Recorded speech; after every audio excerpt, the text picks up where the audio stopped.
गणेशोत्सवाला राज्य सरकारचा उत्सव म्हणून ऑफिशियल दर्जा मिळाला आहे. उत्सव साजरे करणं, जन्मशताब्द्या, पुण्यतिथ्या साजऱ्या करणं ही सगळी व्यसनं आहेत. कला ही माणसाच्या समस्यांच्या मुळाशी जाणारी आहे. हे आपल्याकडे विशेषतः मराठीमध्ये त्यात न शिरणारी हजारो माणसं आहेत आणि त्यांनी त्याचं क्षेत्र इथलं मातीत घातलं असं माझं मत आहे. आपल्याकडं गधडेपणा असा चालू आहे की मला न पटणाऱ्या विचारसरणीचा माणूस असेल की ते सगळे फालतू, म्हणजे मंगेशकर फॅमिली फालतू, नाना पाटेकर फालतू. तुमच्या विचारांचा संबंध नाहीये तिथं. तो जी कलाकृती सादर करतोय त्याच्याबद्दल बोला. त्यांना काय वाटतं, मनाच्या प्रश्नांच्यावर बोलणं हे खाऊन पिऊन सुखी माणसाचं लक्षण आहे. तुकारामाला त्यातलं अध्यात्म वगळून वाचण्याचा अर्थच नाहीये. दम मारो दम सारखं गाणं आहे. मग जिंदगी का साथ निभाता चला गया, हर फिक्र को धुए में उडाता चला गया, अशी बेफिकीर, बेदरकार, बेमुरवत, बेजबाबदार गाणी मराठीत नाहीत.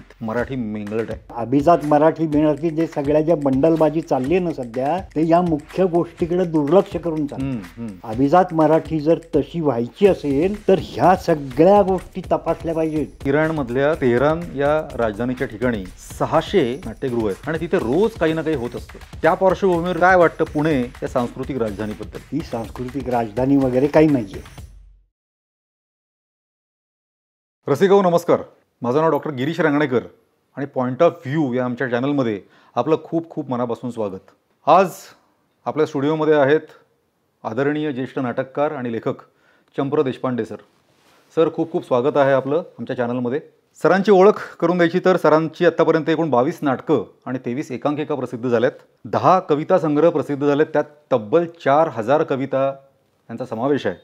सत्यकथा, मौज, अभिरुची, हंस, किर्लोस्कर, मनोहर, महाराष्ट्र टाइम्स, लोकमत, लोकसत्ता अशा कित्येक वर्तमानपत्र आणि नियतकालिकामधनं सरांनी विपुल लेखन केलेलं आहे. सरांच्या नाटकांना दिग्दर्शन, अभिनय, तंत्र अशा अनेक पुरस्कार मिळालेले आहेत. विशेष उल्लेखनीय म्हणजे ढोलताशे नाटक सरांचं गाजलेलं नाटक, त्याला रंगदर्पण पुरस्कार मिळालेला आहे. बुद्धिबळ आणि जब्बू या पुस्तकासाठी राज्य शासनाचा नाटक विभागातला उत्कृष्ट वाङ्मय निर्मितीसाठीचा पुरस्कार आणि रंगदर्पणचा देखील पुरस्कार मिळाला आहे. सत्यदेव दुबे, विजय किंकरे, प्रकाश बुद्धिसागर, गिरीश पत्के, रवींद्र लाखे, चेतन दातार, भालचंद्र पानसे, दिलीप वेंगुर्लेकर अशा कित्येक नामवंतांनी सरांची नाटकं बसवलेली आहेत. माधव वाटवे, आत्माराम भेंडे, हेमो अधिकारी, अजित भुरे, सोनाली कुलकर्णी ते अगदी ललित प्रभाकरपर्यंत कित्येक कलाकारांनी सरांच्या नाटकामध्ये कामं केलेली आहेत. आणि मला इथे सांगायला अतिशय आनंद होतो की 2000 साली आम्ही व्यक्त अव्यक्त नावाचं एक मासिक सुरू केलं होतं. सर आमच्या टीममध्ये सहभागी झाले आणि खूप मोलाचं सहकार्य आणि सल्ला सरांचा आम्हाला मिळाला. मला आठवतं 2002 का 3 साली मी लोकमतला असताना खूप प्रदीर्घ मुलाखत मला घेण्याची संधी आपण दिलीत. आणि अलीकडे आलेलं माझं पुस्तक बहुपेढी नावाचं, ज्याला प्रकाशनासाठी अभिराम बडकमकर, डॉक्टर समीरण वाळवेकर, मंगलाताई गोडबोले यांच्यासह मी चंप्र सरांनाही विनंती केली आणि ते आवर्जून आले. तर असे आमचे खूप जुने संबंध आणि खूप सरांकडनं मला वेळोवेळी शिकायला मिळालं. आणि अनौपचारिक पद्धतीने आम्ही अनेक वेळा गप्पा मारायला भेटतो, गप्पा होतात. पण आज इथे या चॅनलच्या निमित्ताने कॅमेरासमोर सरांशी बोलताना खूप मजा येणार आहे आणि मला खात्री आहे की तुम्हालाही तो आनंद आमच्या गप्पांचा नक्की मिळणार आहे. तर सर खूप खूप पुन्हा एकदा मनापासून स्वागत. धन्यवाद. सुरुवातीला मी तुला एक सांगतो, या मुलाखतीचं स्वरूप जरी औपचारिक असलं तरी मी तुझ्याशी संवाद साधणार आहे तो अनौपचारिक पद्धतीचाच असणार आहे. तेच अपेक्षित आहे. कारण आपली फार जुनी ओळख आहे, खूप वर्ष आपण एकमेकांना ओळखतो आणि मी तुला एवढी वर्ष अरेतुरेच करत आलेलो आहे. प्रश्नच नाही. त्यामुळं या मुलाखतीसाठी मी तुला गरज नाही. सुरुवात ढोलताशेपासूनच की जे तुमचं अतिशय गाजलेलं नाटक आहे आणि त्याच्यामध्ये एक संवाद येतो. मन सारखं असं उत्सवात गुंतवल्यामुळे आयुष्याची काय हानी होते हे कसं कळत नाही.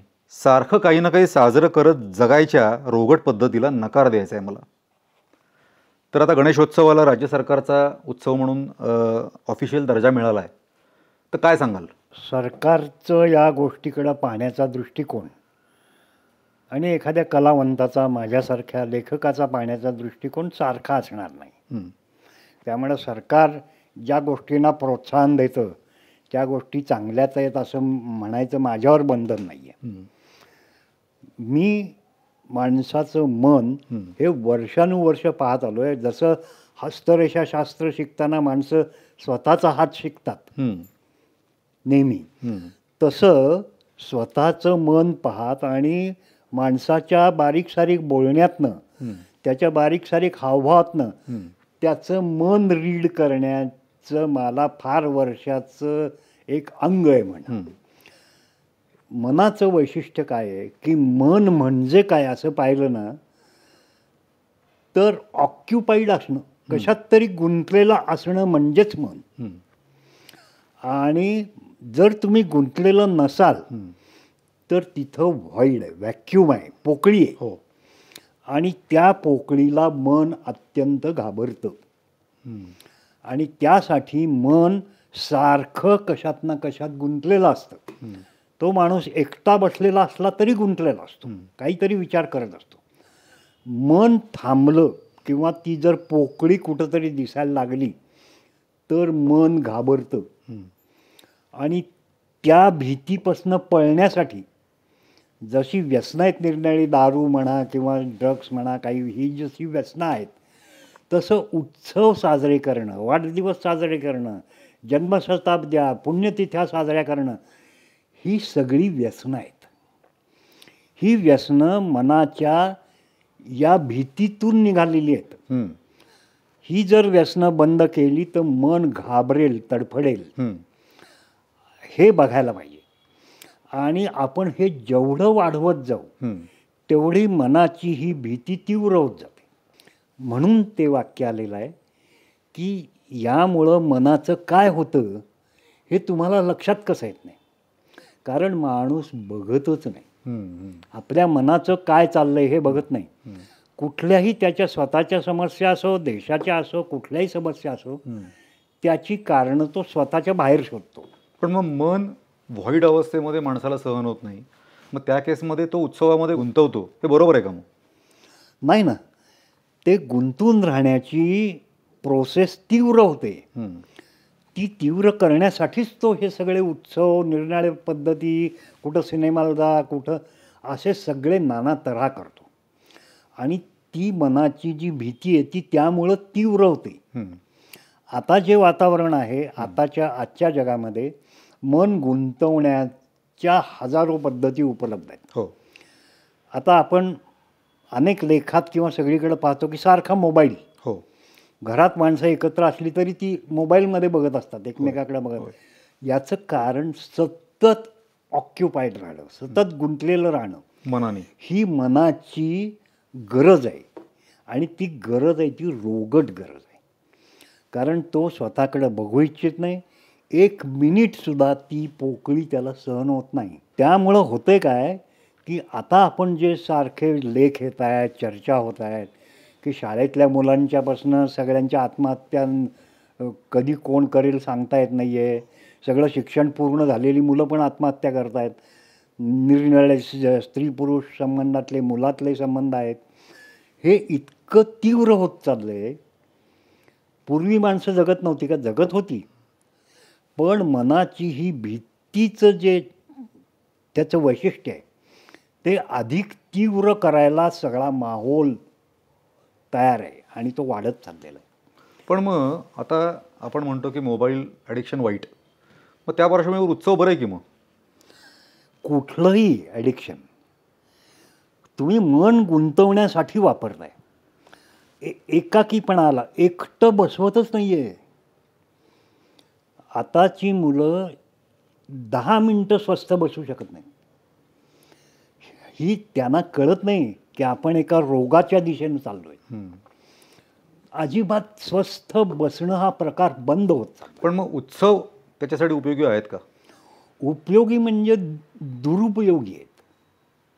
उत्सवांचा दुरुपयोग आहे. ते गुंतलेलं राहण्यामध्ये ती गुंतण्याची प्रक्रिया अधिक तीव्र होते त्याच्यात. पण मग मला असं इथे विचारायचं आहे की मोबाईलचं ॲडिक्शन वाईट, उत्सव वाईटच, पण मनाने करायचं काय मग? मनाने करायचं काय हा जो प्रश्न आहे ना, हा प्रश्न मन सदोदित विचारतं. कारण मनाने काही करायचं नसेल तर आयुष्य संपलं असं वाटतं. तर मन हे गुंतलेलं राहण्याच्या सवयीतच राहणार आणि ते सवयीत राहायचं नाही किंवा राहणं वाईट आहे असं लक्षात आलं तर ते स्वतःच ते जस्टिफाय करणार, त्याचं समर्थन करणार की गुंतलेलं राहणं हेच लाईफ आहे. मन वेगळं, विचारसरणी वेगळी, अवेअरनेस वेगळा आणि जगणं वेगळं असं कायमच तुमच्या सर्व साहित्यामध्ये डोकावतं. स्थळ दिवाणखाना ह्याच्यामध्ये काही संवादांची मालिका येते आणि ते फार इंटरेस्टिंग आहे. माझं समजा 22,137 असं एकूण प्रश्नांचं आयुष्य आहे. मी आत्ता 15,593व्या प्रश्नावरती आहे आणि सध्या मला 7 महत्त्वाचे प्रश्न आहेत. त्यांचं महत्त्वच कसं जोखायचं? समजा प्रश्न नंबर 3 हा सगळ्यात महत्त्वाचा आहे. मग मी माझ्या उपलब्ध वेळेतला जास्त वेळ त्याला द्यायला नको. प्रश्न नंबर 2 किंवा 7च चुकून जास्त वेळ खाऊन जातात. तर मुळातच मनाचे सगळे प्रश्न आणि त्यानिमित्ताने त्याची सगळी केलेली साहित्यातली मांडणी, जे कृष्णमूर्ती असतील किंवा ओशो असतील किंवा निसर्ग संवादसारखं पुस्तक असेल, तर या सगळ्यामुळे जाणीवा विस्तारल्या. या जाणीवा विस्तारायचं कारण माझ्या बालपणात आहे. बालपणी मी खूप आजारी असायचो. एक डांग्या खोकला म्हणतात तो झाला होता आणि तो मुदतीनंतर जातो, पण माझा गेलाच नाही, तो चालू राहिला. मग त्याच्यावर निरनिराळे उपाय झाले. आता माणसाच्या आयुष्यात ॲब्सर्डिटी कशी प्रवेश करते ते पण सांगतो. निरनिराळे उपाय केले त्यातले 2च सांगतो, मजेशीर आहेत. मी लहान मूल होतो त्यावेळी. कुणीतरी सांगितलं की असा खोकला जर टिकला तर माकडाचे उष्टे फुटाणे खायला द्यायचे. बरं. तर तिथं ते माकड खेळ करणारे लोक यायचे दारावर. फुटाणे आणून ठेवले होते घरी. आणि त्या माकडवाल्याला बोलवलं, त्याला सांगितलं की हे माकडाच्या तोंडात घालायचे आणि काढून घ्यायचे. त्याला खायला इथं दुसरी ठेव. बर. म्हणजे त्याला घाबरायला नको की माझे चालले. ओके. तर ते माकडाच्या तोंडातले फुटाणे खाणे हा एक उपाय. तो झाला. त्याचा उपयोग काही झाला नाही, तो भाग वेगळा. पण माकड हुशार झाला असेल. माकड हुशार झाला असेल माहिती नाही. दुसरा उपाय असाच विचित्र उपाय. हैदराबादला एक कुणीतरी असा औषध बनवणारा माणूस होता. ते त्याच्याचकडं, सबन भारतात फक्त त्याच्याकडे होतं औषध. बरं. ते औषध कसं होतं, सबन भारतातनं शेकडो लोक तिथे यायची, हजारो म्हटलं तरी चालेल, रांगा लागायच्या. बरं. असं ज्यांना श्वासाचा त्रास आहे ते. त्या औषध असं होतं की माशाची बारीक बारीक पिल्लं ही छोट्या छोट्या मडक्यात पाण्यात ठेवलेली असायची. ती जिवंत असायची, गप्पी मासेसारखी. छोटे छोटे मासे ते छोट्या मडक्यात पाण्यात ठेवलेले असायचे. तुम्ही ते घेऊन रांगेत उभं राहायचं आणि तुमचा नंबर आला की तो माणूस तो मासा काढून त्याच्या तोंडात ते औषध घालायचा आणि तो मासा तुमच्या घशात टाकायचा. तो जिवंत गिळायचा तुम्ही. अरे बापरे, काय सांगताय. तर हाही एक उपाय झाला होता. प्राणीचे उपाय कसले येते, म्हणजे माकड काय, मासा काय? म्हणजे सांगायचा हेतू काय की ही ॲब्सर्डिटी आयुष्यात सुरू झाली तेव्हापासून. आणि आपण असंच जगायचं आहे का? या त्रासाच्या पद्धतीनं जगायचं आहे का आपण? बाहेर बरीचशी माणसं नीट जगताना दिसतात, मग माझं ते असं काय? तर मग प्रश्न असे लहानपणापासून पडत गेले की प्रत्येक सणाच्या वेळी मी आजारी, बाहेर लोक नवे कपडे घालून फिरतायत, फटाके उडवत आहेत आणि मी पडू नये, असं अनेक वेळा घडत गेलं. त्यामुळं माझ्या डोक्यात जगण्याबद्दलचेच सिरियस प्रश्न आहेत गेले. त्याच्यामुळेच हे कृष्णमूर्ती आणि हे सगळे अट्रॅक्ट. ते कसं झालं, माझ्या वडिलांच्याकडे एक वृद्ध गृहस्थ यायचे, त्यांना के.व्ही. बेलसरेंची प्रवचनं चालायची मालाडमध्ये. ते ऐकायला वडील जायचे. तर ते काय बोलले हे विचारायला ते वृद्ध गृहस्थ यायचे, कारण त्यांना जाता यायचं नाही. मी त्या चर्चा ऐकत बसायचो. काय म्हणाले. आणि त्या के व्ही बेलसरेंच्या बोलण्यामध्ये कृष्णमूर्तींचे उल्लेख वारंवार यायचे. ओके. त्यामुळं माझ्या वडिलांनी ती पुस्तकं आणायला सुरुवात केली. आणि मी शाळेत असल्या कृष्णमूर्तींची भाषा अवघड नाही आहे, हम्म. ते सांगतात ते समजणं अवघड आहे. हम्म. ते समजणं अवघड काय आहे तर पुन्हा मन हम्म. सतत ऑक्युपाईड राहणं, सतत गुंतलेलं राहणं हे आहे. हम्म. आणि तू जो प्रश्न विचारलास की एवढ्या प्रश्नांचं माझं आयुष्य आहे, मन ही समस्याच आहे. तुमच्या जाणीवा विस्तारल्या त्याचं कारण जे कृष्णमूर्ती आहेत, ओशो आहेत, अगदी. निसर्ग संवाद सारखं पुस्तक आहे. कारण मला त्यांना नव्हतं समजून घ्यायचं, तुम्हाला स्वतःलाच मला माझं काय सोल्युशन चाललं, हवं होतं तुमच्या स्वतःसाठी. माझं काय आयुष्य आहे, हे असंच चालणार का, मग हे माझे विचार येत आहेत ते बरोबर आहेत का चूक आहेत, हे सगळं समजून घेण्यासाठी यांचा उपयोग झाला. आणि त्याच्यामुळे माकडं आणि छोटे मासे आयुष्यातनं बाद झाले.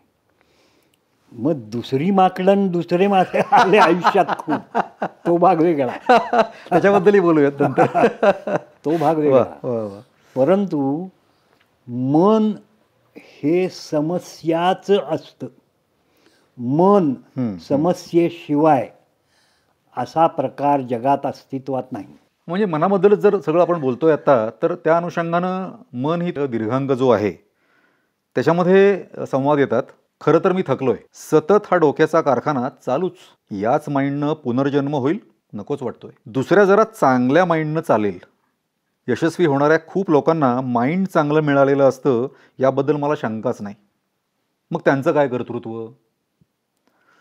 तर या निमित्ताने जे एक स्टेटमेंट आहे, मन करारे प्रसन्न सर्व सिद्धीचे कारण, तर सर तुमचं मन प्रसन्न असतं का. मी समज सांगितलं की माझं मन प्रसन्न असतं किंवा माझं मन प्रसन्न नसतं, त्याचा काहीच उपयोग नाही. मी सांगून काही उपयोग नाही. मी माझं जे चिंतन आहे त्याच्यातनं मला जे दिसतं ते मी एक्सप्रेस करत असतो. ते जे अभिव्यक्ती आहे ती अभिव्यक्ती मला असं वाटतं की ती मन पाहण्याची अभिव्यक्ती हीच क्रिएटिव्हिटी असं मला वाटतं, तीच सर्जकता. आणि त्या कलाकृतीत ती सर्जकतेची प्रक्रिया येते. त्या सर्जकतेबरोबर जर एखादा वाचक, एखादा प्रेक्षक गेला तर त्यालाही स्वतःच्या मनाचं ज्ञान व्हायला पाहिजे असं माझं म्हणणं आहे. ओके. पण आता तुमच्याच डायलॉगनुसार यशस्वी होणाऱ्या खूप लोकांना माइंड चांगलं मिळालेलं असतं, कारण मग ते मुळातच ते माइंडचा मुद्दा आहे. मग त्यांचं कर्तृत्व काय. आता मगाचाच परत विषय, मला लहानपणी आजारपण असणं, दुसऱ्या शेकडो मुलांना नसणं, हे काय. तर हे याची स्पष्टीकरणं नाही आहेत. आता तसं जर बघायला गेलं तर लोक म्हणतात नियती आहे का. काय नियती म्हणजे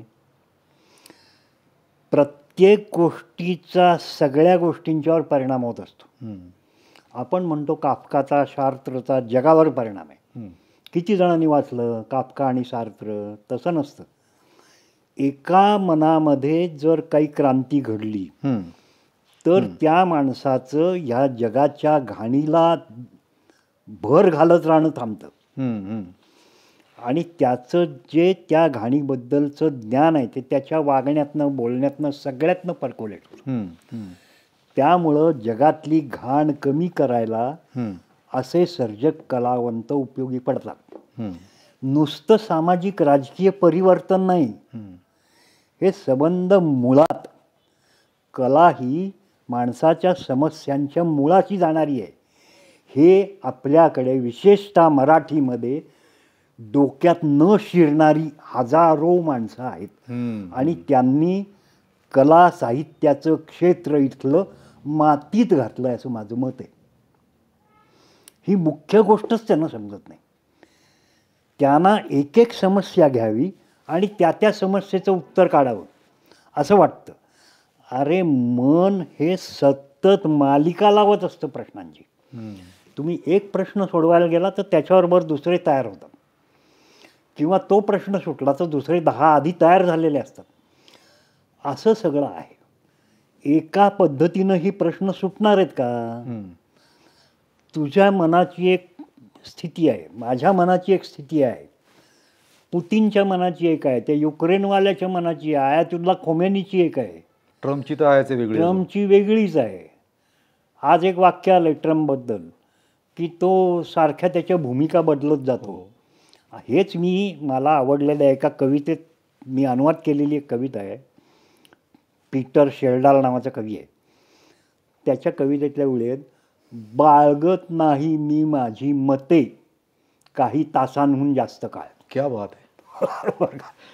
आता हे आहे, इथं बोंबलाला सगळे भूमिका घ्या, भूमिका घ्या. म्हणजे काय करा, यांचं काय होतं, मन प्रत्येकाचं एका साच्यात आहे, निरनिराळ्या प्रभावांनी युक्त आहे, त्यालाच ते भूमिका घ्या. मग सगळे जर भूमिका घेतातच आहेत तर भूमिका घ्या म्हणून कशाला सारखं तू ओरडत राहतोस रे. तर त्याच्यात त्यांचा डाव असा असतो की भूमिका घ्या म्हणजे मी म्हणतो ती भूमिका घ्या. हे राजकीय असतं. राजकीय असतं. मला ह्याच्याकडे जे बघायचं आहे ही माणसाच्या जगण्याची समस्या आहे. त्याच्यावरनं मी नियतीचा प्रश्न काढला. तेंडुलकर आणि लागूंची एक चर्चा झाली होती. त्याच्यात तेंडुलकर म्हणले होते मी नियती मानतो, लागू म्हणाले होते मी मानत नाही. आता हे दोन्ही मला निरुपयोगी वाटतं. जर प्रत्येक गोष्टीचा प्रत्येक गोष्टीवर परिणाम होतोय हे तर शास्त्रीयदृष्ट्या पण तुम्हाला सिद्ध करता येतं. आता इथं तुम्ही एखादं गाणं वाजवलं त्याचा अमेरिकेत काय परिणाम होणार आहे असं नाही आहे. ते परिणाम इथून सगळीकडं वाढत गेले, सगळे एकमेकावर परिणाम करतात. म्हणजे मग दिसतं काय की सगळं जग, सगळं विश्व एकत्र जगतं, सगळं एकमेकावर परिणाम करतं. म्हणजे नियती बियती काही नाही आहे. ते एकमेकावर परिणाम करण्याचे इतके लाखो कोट्यवधी फोर्सेस आहेत की ते तुमच्या किरकोळ बुद्धीच्या कक्षेत येणारच नाही. तुम्ही विश्लेषणात्मक पद्धतीनं एका लाईनीत ते सगळं समजलं पाहिजे असा तुमचा आग्रह असतो. तसं होऊच शकत नाही. इतके अब्जावधी परिणाम सारखे एकमेकावर चालू आहे आणि हे सगळं एकत्र जमतं आहे, जगतं आहे असं जर म्हटलं तर याचा अर्थ काय होतो, काही घडतच नाही आहे. कारण हे बाहेरनं बघायला कोणी नाहीच आहे, इथपर्यंत जातं ते. त्यामुळं नियती वगैरे गोष्टी खोट्या आहेत. परंतु मन जे असतं त्या मनाच्या ॲप्रोचमधनं ते वाक्य आलेलं आहे आणि ते सायंटिफिकली सुद्धा थोडं असणार आहे. कोणाचं जेनेटिक हे असतं, कोणाचं हेरिडिटरी काही क्वालिटीज येत असतात, कोणाचे घरातले संस्कार उपयोगी पडत असतात. तर असं मन तयार होण्याची कारणं तुम्हाला सांगता येतात. मनमोहन देसाई या दिग्दर्शकाविषयी तुम्ही कविता लिहिली आहेत आणि इंटरेस्टिंगली मनमोहन देसाईंच्या नावामध्ये मन आहे. तर मला ती कविता आठवली, अत्यंत बुद्धिमान निर्बुद्धपणा अमर अकबर अँथनी. त्यामध्ये तुम्ही खूप इंटरेस्टिंगली सगळं लिहिलं आहे की 3 हिरोईन, 3 हिरो आणि एक दुरावलेले आईवडील, खूप असा पसारा असलेली कथा आणि एक एक प्रेम प्रकरण फुलवणार कधी आणि ते सगळं ऐकून मांडणार कसं. पण नो प्रॉब्लेम, मनमोहन देसाई हे ग्रेट मास्टर होते हे आज पटलं. कथेतला एकही धागा मोकळा आणि अनुत्तरित न सोडणारी आणि सगळे जुने हिशोब चुकते करणारी कथा. पण मुद्दा इथे जो येतो की आयुष्यामध्ये सुद्धा घटना हे एकूण कशाही घडतात, तर त्या अर्थानं त्या घटना निरर्थकच असतात. मनमोहन देसाई म्हणतात की प्रेक्षकांना फसवायचं नाही आणि त्या दृष्टीने त्यांना काय द्यायला हवं हे महत्त्वाचं. आणि तुमचंही हे अतिशय आवडतं विधान आहे. तर त्या दृष्टीने तुमची नातं ही एक एकांकिका असेल किंवा एक गगनभेदी किंचाळी नावाचं नाटक असेल किंवा बुद्धिबळ आणि जब्बूसारखं नाटक असेल, ही नाटकं काही प्रमाणामध्ये ते स्टोरी टेलिंग साध्य करतात. मला लक्ष वेधायचं ते या स्टोरी टेलिंगकडे. तर अशा प्रकारचं स्टोरी टेलिंग नंतर पुढे तुम्हाला का करावं असं वाटलं नाही? एक म्हणजे मनमोहन देसाई जरी म्हणत असले प्रेक्षकांना फसवायचं नाही आणि त्यांना पाहिजे ते द्यायचं, ते त्यांच्या पद्धतीनं ते करत गेले. मी नुसतं प्रायोगिक आणि मुक्त नाटक जर लिहिलं, इथं मराठीमध्ये आपण ज्याला प्रायोगिक म्हणतो त्यालासुद्धा अजूनही बऱ्याच प्रमाणात कथात्मक असं काहीतरी साखळी लागते. ही पात्र असं घडलं, असं घडलं, असं घडलं, हे पाहिजे असतं. तर मला माझं नाटक बघितलं तर जायला पाहिजे, पण माझी जी अभिव्यक्ती आहे, माझी जी क्रिएटिव्हिटी आहे, ती मला सोडायची नाही आहे. म्हणजे त्या बाबतीत मी प्रेक्षकांचा अनुनय करणार नाही. प्रेक्षकांना मनमोहन देसाई म्हणतात फसवायचं नाही, मी केलं काम ते फसवायचं अशा पद्धतीने केलं. त्यांना अशी साखळी लागते ना, ती द्यायची वरवर आणि आपल्याला पाहिजे ती कलाकृती तयार करायची. अशा पद्धतीनं मी काम केलं. मनमोहन देसाईंचं मला आवडायचं कारण जगण्यातली ॲब्सर्डिटी. अमिताभ बच्चननी स्वतः सांगितलंय की तो जो त्यातला सीन आहे की आई आजारी असते का काय, तिला रक्त पाहिजे असतं, तिघांच्या एकाच वेळेला सलाईन बाटल्या, या 3 भाऊ 3 कॉट्सवर तिथं झोपवला आणि ॲट ए टाइम लाईव्ह त्या 3 भावांचं रक्त त्या आईला दिलं जातं. अत्यंत बुद्धिमान निर्बुद्धपणा असा तो होतो. तर हे लोक म्हणले, अहो मनमोहन देसाईंना हे सांगत होते, सगळे हसायचे, खो खो हसायचे. ते म्हणले असं करू नका हो, हे अमिताभ सांगायचा, विनोद खन्ना सांगायचा, सगळे सांगायचे असं करू नका, असं होत नाही, मेडिकली पण चुकीचं आहे ते. तो म्हणलं तुम्हाला काय करायचं आहे, तुम्ही हे करा, असं डू इट सिरियसली, खलास. आणि थिएटरमध्ये या दृश्याला कडाडून टाळ्या पडतात, कडाडून. लोकांना ते खऱ्या खोट्याची गरज नाही आहे, तो भावनिक इम्पॅक्ट साधणं. मनमोहन देसाईंचं लक्ष त्या भावनिक इम्पॅक्टकडे होतं की तो होणार आहे. तर तो संपूर्ण सिनेमा, हे जे मी लिहिलं त्याच्यावर, ते आपल्याकडचे सिनेमाचे एक प्रख्यात समीक्षक अशोक राणे यांचं हे वाचून मला फोन आला, माझा फोन नंबर मिळवून त्यांनी फोन केला. बरं. की म्हणले आजपर्यंत जगात अमर अकबर अँथोनी हा मास्टरपीस आहे म्हणणारा मी एकटा होतो, मला तुम्ही दुसरे भेटलात. आणि मला यात संगती कुठे दिसते, तुम्ही सगळ्या प्रकारच्या ज्या कविता लिहिल्या आहेत, नाटकं लिहिलीत, त्याच्यामध्ये मुळातच जी निरर्थकता आहे, जर मुळात आयुष्यामध्ये घटना कशाही घडतात, तुमच्या हातात नाही आहेत, तर तुम्ही मग कलेमधनं का अपेक्षा करता, सिनेमातनं का अपेक्षा करता, कवितेतनं का करता? अगदी हे इथे मनमोहन देसाईंच्या कलाकृतीमधनं पण पुढे येतं की जे तुम्हाला भावतं हे आमच्यासाठी विशेष आहे. हो, परंतु एक लक्षात घ्यायला पाहिजे, मनमोहन देसाईंचं मी माझ्या दृष्टीतनं पाहतो तेव्हा मला ती ॲब्सर्डिटी जाणवते, पण मनमोहन देसाईंच्या सर्जक प्रोसेसमध्ये ती ॲब्सर्डिटी नाही आहे. ते एक प्रकारे लोकांच्या भावना, लोकांच्या अपेक्षा एक्सप्लॉइट करतात. डावे नावाची तुमची एक एकांकिका आहे, त्याच्यामध्ये एक बोल्ड संवाद येतो. आपापल्या विचारसरण्या घेऊनच जातात सगळे विद्युत दाहिनीत. विचारसरणींनुसार व्यक्त होणं, कंपुशाही, हे सगळं सोशल मीडियावरती खूप वाढलं आहे आणि फॉरवर्ड कुमार तर सगळेच दिसत आहेत. ती विचारसरणी आणि लेखक किंवा कला याच्यात मराठीत एक गंमत आहे. तेंडुलकरांच्यापासून आपण एक 4-5 नावं घेऊ. तेंडुलकर म्हणा, सतीश तांबे म्हणा, राजन खान म्हणा, असे काही लेखक जे आहेत हे बाहेर बोलताना सगळं विचारसरणीचं बोलतात, पण लिहिताना ते मानवी जगण्याचा आवाका घेणं असाच घेतात. तेंडुलकरांना जर विचारसरणीचा इम्पॅक्ट द्यायचा असता तर त्यांना सखाराम बाइंडर हे लिहिता आलं नसतं. तशाच सतीश तांबेंच्या काही कथा आहेत, राजन खान यांचं लेखन तसं आहे. दुसरं उदाहरण वेगळ्या प्रकारचं घ्यायचं झालं तर दमा मिरासदारांचं घ्या. दमा मिरासदारांच्या ग्रामीण विनोदी कथा आहेत. दमा मिरासदार RSSचे होते म्हणा, काय सनातनी का काय होते मला माहीत नाही, पण ते त्या प्रकारच्या विचारसरणीचे बाहेर असतील, ते कार्य पण करत असतील, पण तुम्हाला त्यांच्या त्या ग्रामीण विनोदी कथा वाचण्यात काय प्रॉब्लेम आहे? आपल्याकडं गधडेपणा असा चालू आहे की मला न पटणाऱ्या विचारसरणीचा माणूस असेल की ते सगळे फालतू, म्हणजे मंगेशकर फॅमिली फालतू, विक्रम गोखले फालतू, नाना पाटेकर फालतू.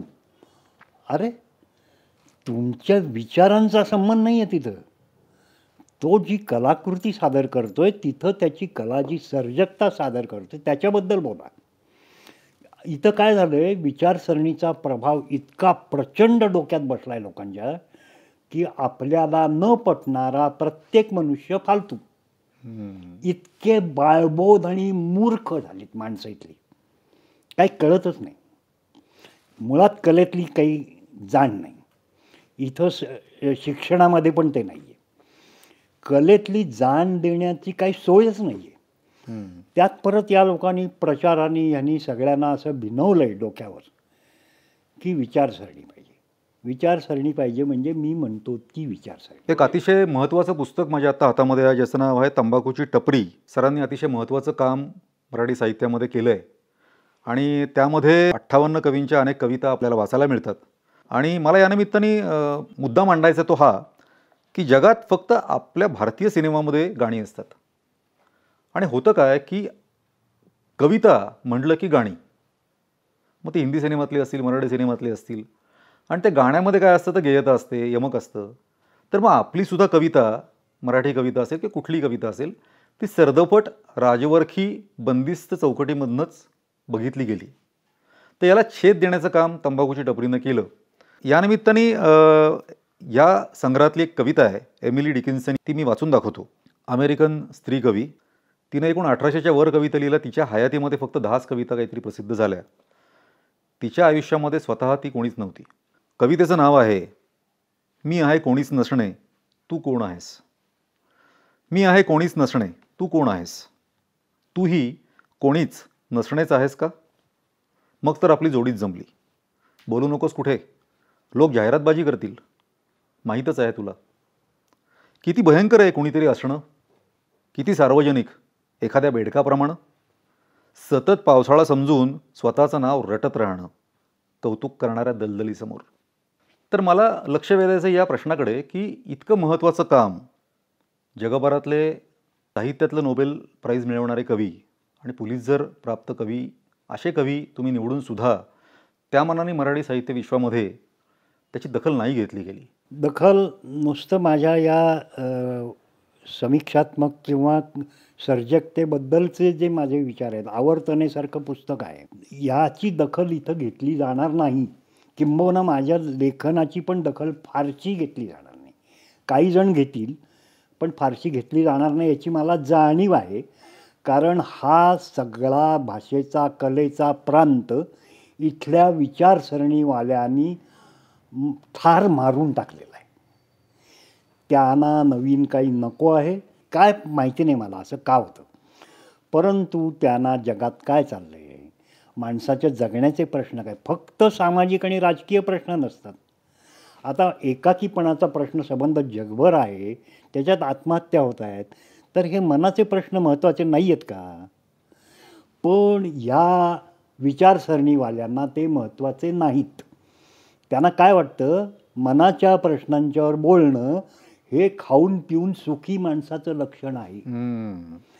खाऊन पिऊन सुखी असलेली, श्रीमंत असलेली, सगळ्या सोयी उपलब्ध असलेली माणसं वेड्याच्या इस्पितळात का जात आहेत, त्यांना ट्रीटमेंट का द्यावी लागते, ते आत्महत्या का करतायत. तुमचा पुढचा लगोलग असा मोठा सर्जनशील आविष्कार म्हणजे आवर्तने, कविता, आशय आणि आकलन हे पुस्तक. हे पुस्तक म्हणजे तुम्ही नेहमी म्हणता की या कवितेचा क्रॅश कोर्स आहे.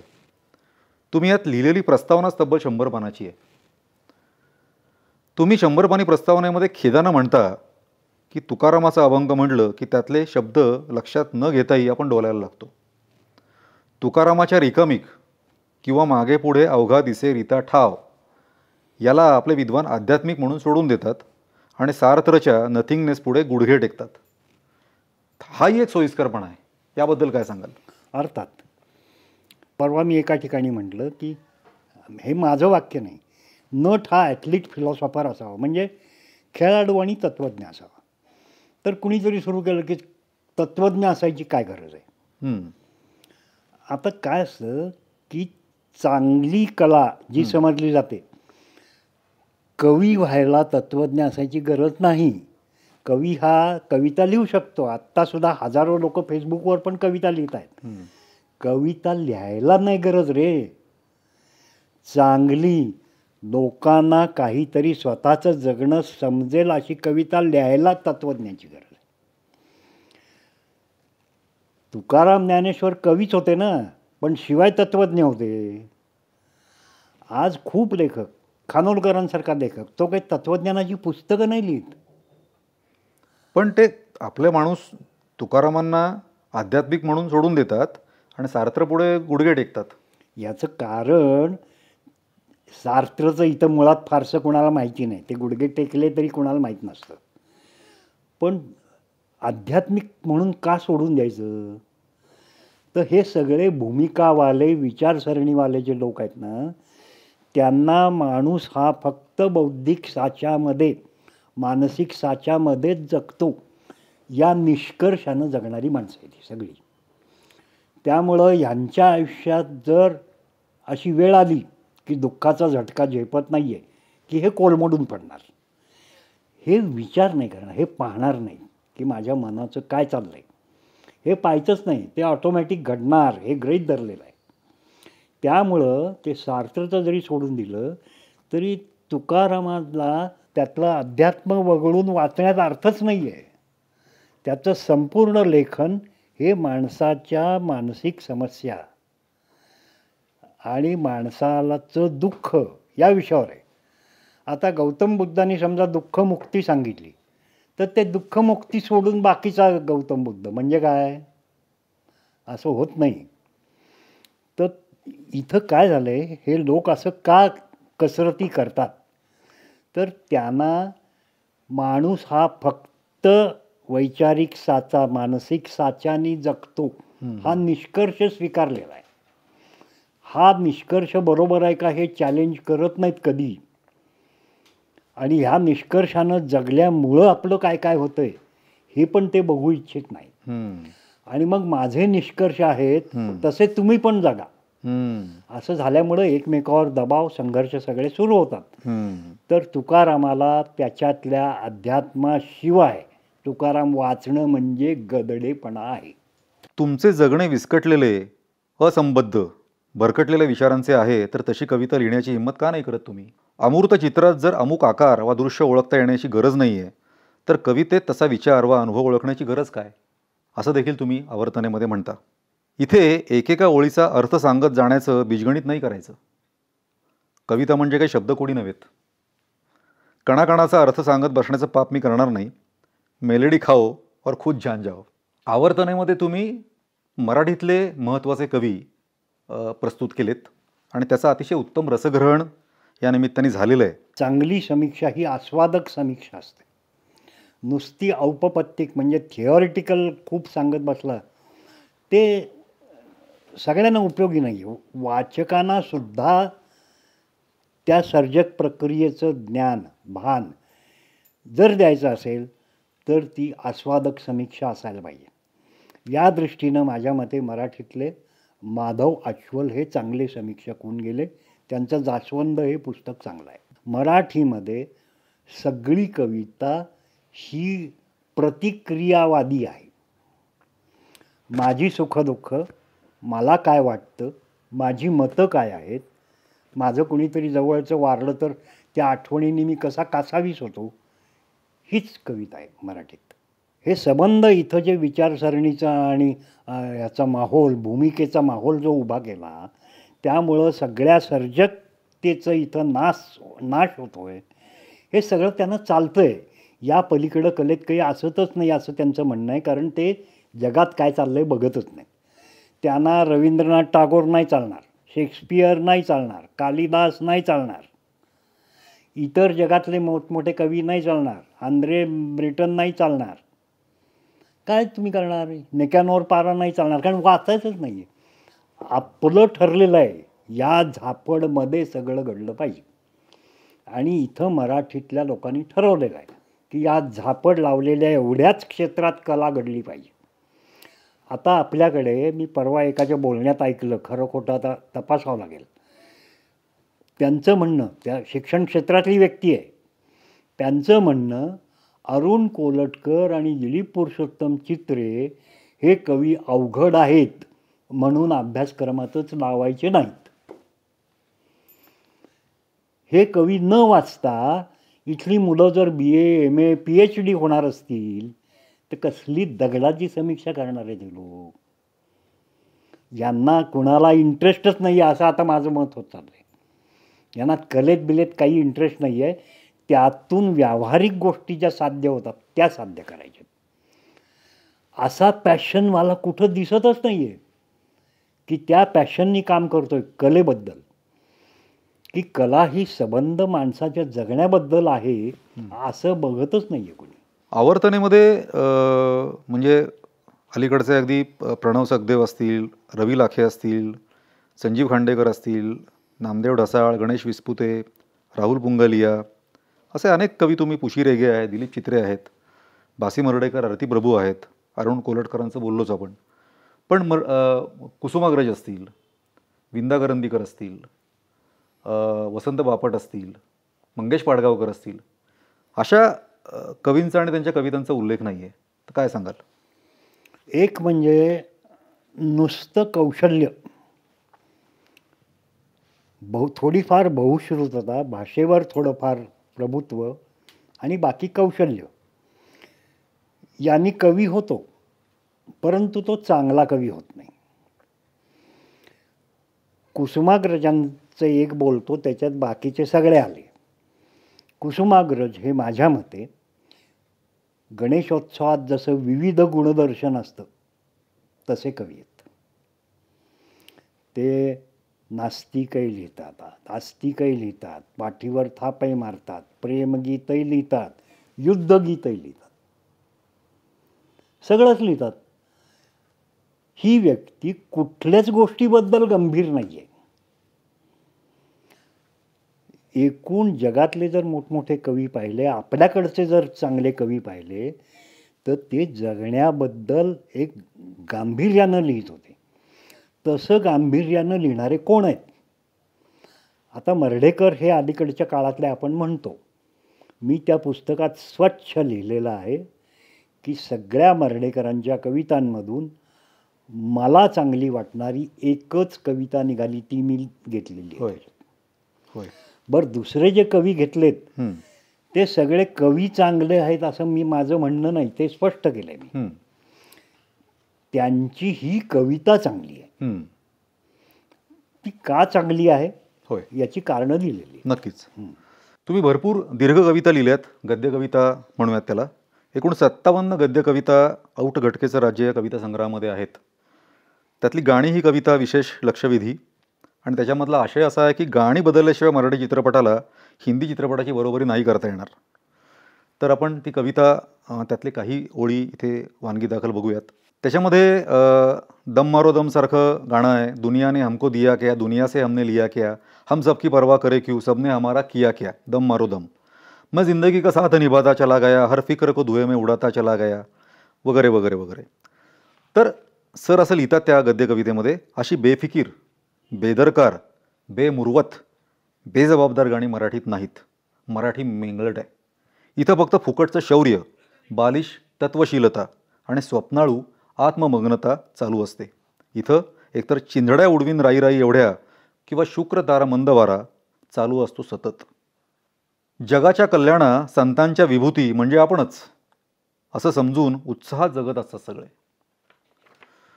असं बरंच काही ते कवितेमध्ये येतं. आणि पुढे अतिशय खेदानं ही कविता म्हणते, स्वरगंगेच्या काठी दिलेली वचनंही पाळणारे आपण आहोत असं त्यांना वाटतं. व्यापार, कला, कारखानदारी यात त्यांना फारशी रुची नसते. ते स्वाभिमानी, अस्मिता जपणारे आणि जातीवंत योद्धे असतात. गाणी बदलल्याशिवाय मराठी चित्रपटाला हिंदी चित्रपटाची बरोबरी नाही करता येणार. किंवा आत्मप्रौढी आणि आत्मकीव यातून मराठी भाषेची सुटकाच नाही होणार म्हणा ना. मराठी लोक नुसतेच उपरोध, टोमणे, टोले आणि प्रतिटोले यात अडकून पडतील आणि करत राहतील परिस्थितीची हुशार विश्लेषणे, स्वतःला तर्कनिष्ठ व विवेकी म्हणवत. तर या अनुषंगानं ट्रेलर या एकांकिकेमध्ये तुमचं एक वाक्य येतं, सगळी दुनिया समजल्यासारखे मतं सांगतात हरामजादे, मतं सांगायला भडवे सदोदित तयार. मराठी माणसाच्या स्वभाव, वृत्ती, दृष्टिकोनाबद्दल किती चीड आहे मनात. नाही, चीड बाळगून उपयोग काही नाही. कारण चीड बाळगली ना तर माझं BP वाढणार, माझ्या रक्तात दोष तयार होईल. पण फॅक्ट पाहिली पाहिजे की ह्याच्यामुळं इथं सर्जक प्रक्रियांना इथं वाव मिळत नाही आहे. हे पाहिलं पाहिजे आणि ते निर्भयपणे व्यक्त केलं पाहिजे. हे जे भूमिकावाले आणि सगळे जे विचारसरणीवाले आहेत त्यांचं एक घोषवाक्य असतं, निर्भय बनव. ते वाक्य मी पण स्वीकारलेलं आहे. मी निर्भयपणे सांगतो की यांनी हे सगळं नायनाट केलं आहे. तर हे माझं आकलन आहे. पटो न पटो, कोणी शिव्या देईल, कोणी चांगलं म्हणेल, वाईट म्हणेल. विचारसरणी आणि तुमचं प्रभावग्रस्त मन या पलीकडं जगण्यात काही नाही आहे. दुःख आलं की दुःख भोगायचं, सुख आलं की आनंद करायचा, अशा ऑटोमॅटिक पद्धतीनं जगणं हेच आहे असं इथं गृहीत धरलेलं आहे. आता हे मग मी विचार करतो, यांना काय वाटतं की मी फार हुशार आहे, मी विचार केले आणि माणसाचं हित मला कळतं. मानसशास्त्रावरचं अलीकडे एक मी पुस्तक वाचलं, your ideology is determined by your genetic structure. ओ म्हणजे तुमची विचारसरणी ही तुमच्या जनुक नकाशावर अवलंबून असते किंवा जनुक नकाशात तिला प्रभावित करतो असं म्हणून. म्हणजे एक प्रकारे हे सगळं ऑटोमॅटिक आहे.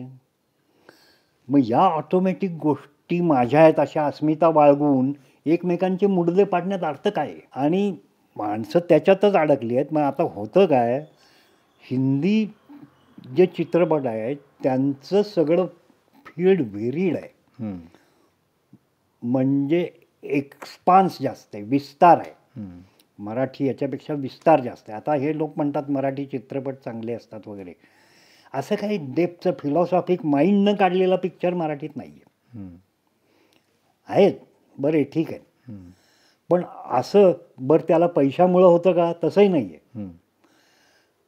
पैसा कमी असून सुद्धा चांगले चित्रपट जगात काढले गेलेले आहेत की जे कायमस्वरूपी माणसाचा सांस्कृतिक ठेवा म्हणून. इराणचे सिनेमे आहेत, बजेट कमी तरी सुद्धा अतिशय उत्तम निर्मिती मूल्य आणि खोल आशय असणारे सिनेमे आहेत. हे मराठीत का नाही घडत? तर याचं कारण ह्या फालतू अस्मिता, चांगलं म्हणजे काय, सर्जक म्हणजे काय याचा पूर्ण अभाव शिक्षणात, वातावरणात, सगळीकडं. नाटकं तात्पुरती करमणूक करणारी पाहिजे, आदर्श काहीतरी, नीती अनितीच्या कल्पना या एका चाकोरीत ते फिरत राहतं.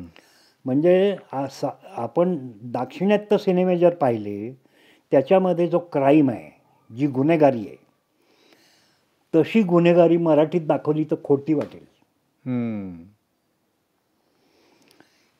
मराठी मेंगळट आहे म्हटलं ना, ते सगळं जीवनच इथलं तसं आहे. म्हणजे आता बाहुबलीसारखा रिजनल सिनेमा हा रिजनल सिनेमा वाटत नाही. बंगालमधले कितीतरी सिनेमे हे रिजनल सिनेमे, बंगाली सिनेमे वाटत नाहीत, ते नॅशनल फिल्म्स वाटतात. तसं मराठीचं होत नाही. तसं होत नाही, ते रिजनलच वाटतात. रिजनलच अप्रोच आहे, त्याच्यातच खेळायचं. पण मल्याळी, तमिळ, तेलुगू सिनेमे लार्जर दॅन लाईफ मोठे नॅशनल फिल्म्स वाटतात. आणि ते सुद्धा काय करतायत, ते माणसाच्या मनाला गुंतलेलं राहण्यासाठीच आहेत. परंतु ते गुंतलेलं राहणं एनलार्ज करून घेतात. ते एनलार्ज केल्यामुळं माणसाचं तिकडं जास्त आकर्षण वाढतं. इथं सुद्धा करमणुकीसाठीच आहे, मन गुंतवण्यासाठीच आहे, परंतु ते लहान आहे. आता समजा देवदास सिनेमा चालू आहे आणि इकडं मराठी दुसरा चालू आहे, तिकीट दर तोच आहे, तर ऐश्वर्या राय आणि माधुरी दीक्षितचा नाच बघायला लोक जातील का इकडं जातील? साधा प्रश्न आहे ना. तेवढ्याच पैशात तुम्हाला प्रचंड भव्य करमणूक मिळत असेल तर लोक तिकडं जातात. तर माझं म्हणणं असं आहे की मराठी माणसाच्या सगळ्या गोष्टींना, भावनांना, विचारांना ही अशी बंधनं चाकोरीत अडकून ठेवलेलं आहे. ती माणसं अस्मितांमध्ये अडकून ठेवलेली आहेत खूप. त्या विभूती ज्या प्रत्येक समाजाच्या ठरल्या आहेत त्याच्यामध्ये किती गुंतून राहायचं. तर इथले पुढारी किंवा हे सुद्धा त्यांच्या स्वार्थासाठी किंवा राजकीय हेतूनी म्हणा, त्यांना त्याच्यातच गुंतवून ठेवतात. ह्या अस्मिता सारखेच हे साजरे करा, निरनिराळ्या रंगांचे कपडे घालून या, मोटरसायकलच्या रॅलीज काढा, हे काय करत बसतं आयुष्यभर? तुमच्या त्या कवितेमध्ये वाक्य येतं, हां. जगाच्या कल्याणा संतांच्या विभूती म्हणजे आपणच, हं. असे समजून उत्साहात जगत असतात सगळे. हो, तो भ्रम आहे. आपण जे करतोय ते जगातलं सर्वोत्कृष्ट काम आहे असं त्यांना वाटतं. निरनिराळ्या जयंत्या पुण्यतिथ्या साजऱ्या करणं, मोठमोठ्या मिरवणुका काढणं, गणेशोत्सव साजरे करणं, आता हे नवरात्राचे उत्सव साजरे करणं, हे सगळं आपण जगातलं सगळ्यात महत्त्वाचं काम करतो असं वाटतं. पण याच्यामुळं ते मगाशी जे आपण म्हणालो की मन गुंतल्यामुळं सर्जकता मार खाते. आपलं काय चाललं ह्याच्याकडं बघायचंच नाही, नुसतं सारखं मन गुंतवत जायचं. सर्जकता म्हणजे तुम्ही स्वतःच्या मनाची समज घ्यायची तयारी ठेवली पाहिजे, तिथून सर्जकता येते. तुम्ही मन जर ऑक्युपाईड नसेल, गुंतलेलं नसेल, तर येणारी जी पोकळी आहे त्याला घाबरता कामा नये. तिथं सर्जकतेचं बीज आहे. ते बीज इथं अस्तित्वातच येऊ दिलं जात नाही. असं इथलं वातावरण सामान्यतः केलेलं आहे. काही व्यक्ती त्यातनं बाहेर पडत असतील. वा, म्हणजे या निमित्ताने मला परत एकदा प्रश्न पडतो की मराठी साहित्य, मराठी नाटक हे ग्लोबल का नाही होत? म्हणजे मराठी नाटक एखादं अमेरिकेमध्ये प्रयोग होता तेव्हा महाराष्ट्र मंडळापुरतेच ते प्रयोग होताना दिसतात.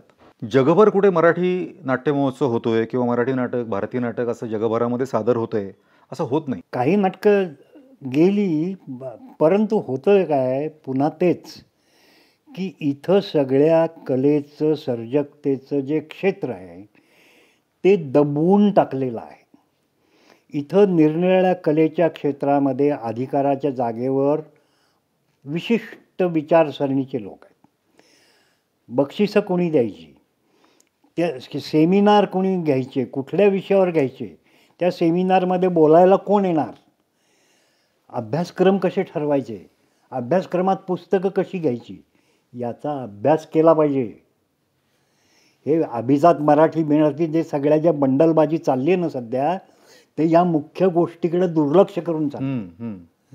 अभिजात मराठी जर तशी व्हायची असेल तर ह्या सगळ्या गोष्टी तपासल्या पाहिजेत.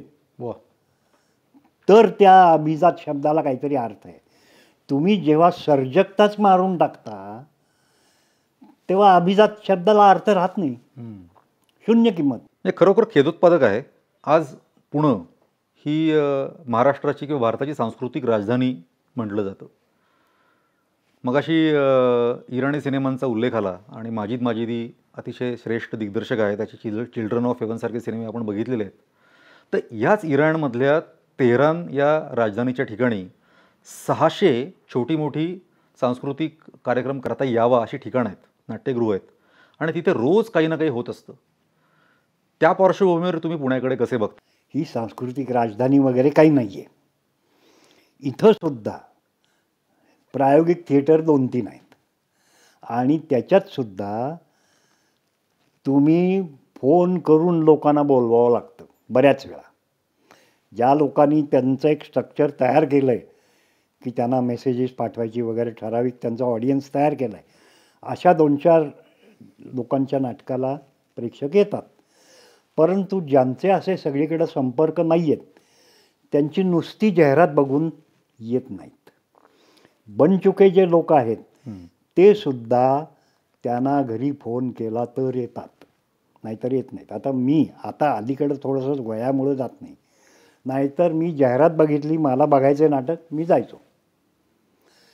असं वातावरण इथं नाही आहे.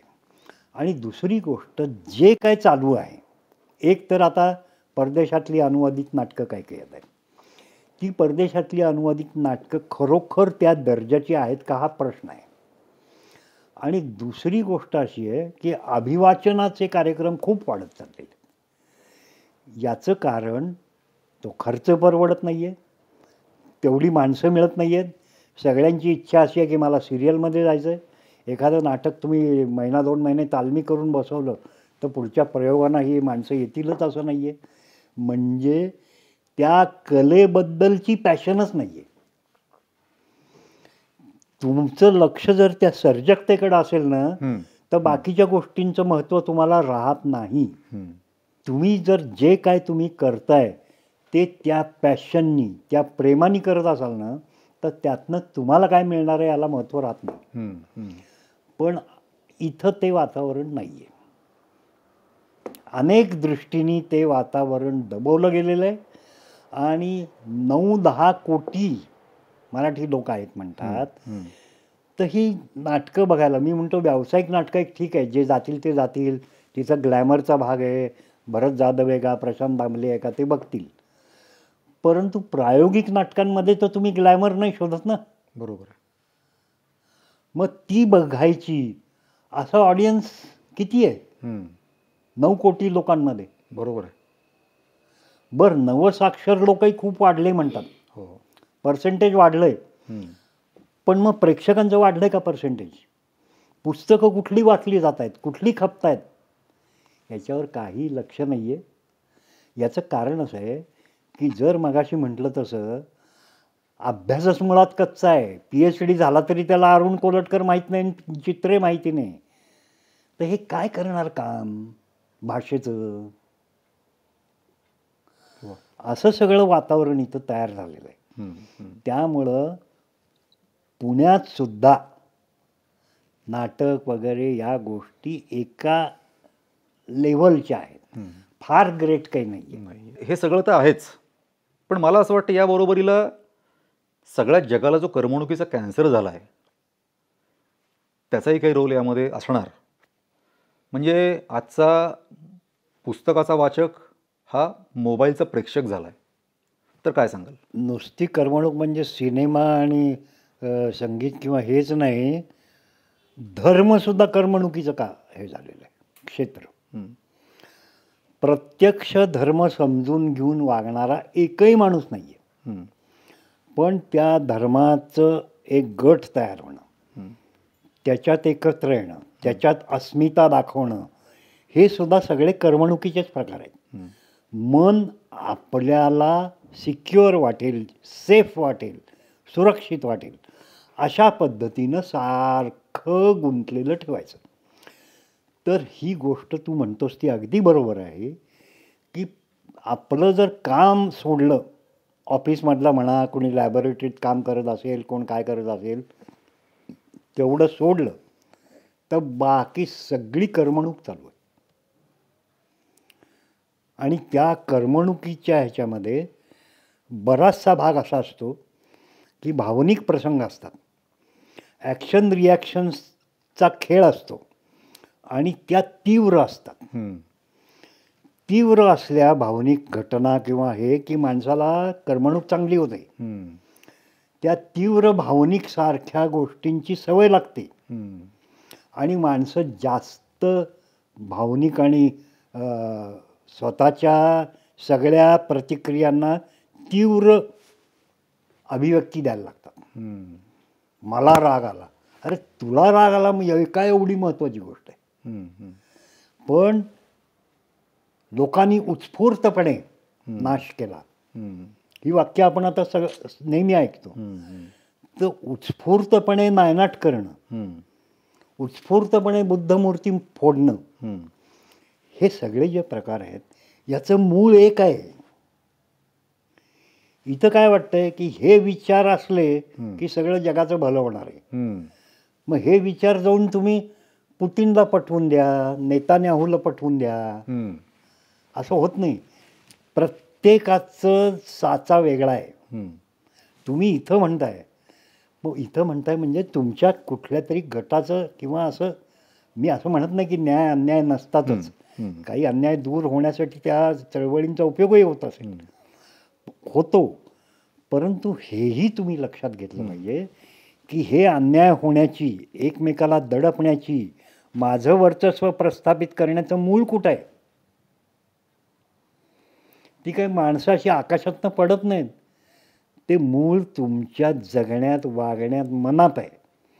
आणि त्या मुळाला, त्या तीव्रतेला अधिक तीव्र करण्याचे प्रयत्न इथं मराठीत खूप जोरात चालू आहेत.